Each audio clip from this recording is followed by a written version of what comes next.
আপনি আপনার ছেলেকে কোন বিদ্যালয়ে ভর্তি করাতে যাচ্ছেন?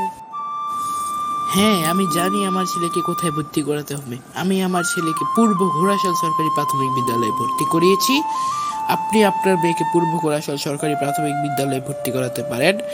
এই বিদ্যালয়টি আমার খুব ভালো লাগে। এই বিদ্যালয়ে ছেলে মেয়ে সুশিক্ষায় শিক্ষিত হতে পারবে, তাই আমি পূর্ব ঘোড়াশাল সরকারি প্রাথমিক বিদ্যালয়টি চুজ করেছি। ও ভালো, তাহলে এই বিদ্যালয়ে কি কি সুবিধা রয়েছে? আমার দেখা মতে এই বিদ্যালয়ে অনেক সুবিধা রয়েছে।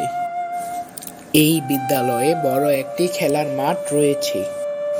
শুধু খেলার মাঠ নয়, রয়েছে পরিচ্ছন্ন টয়লেট, বিশুদ্ধ পানির সরবরাহ। এই বিদ্যালয়ে প্রতিদিন টিফিন দেওয়া হয়, যা স্বাস্থ্যকর। এই বিদ্যালয়ে 5 জন দক্ষ শিক্ষক রয়েছে, যারা আমার ছেলেকে সুশিক্ষায় শিক্ষিত করবে। তাহলে আমি আমার মেয়েকে এই বিদ্যালয়ে ভর্তি করাবো। হ্যাঁ, অবশ্যই। আমি আমার ছেলেকে এই ফেসিলিটিস থাকার কারণেই ভর্তি করিয়েছি। আপনি আপনার মেয়েকে এই বিদ্যালয়ে ভর্তি করাবেন। হ্যাঁ, অবশ্যই, আমি কালকে এই বিদ্যালয়ের ফর্ম কিনবো।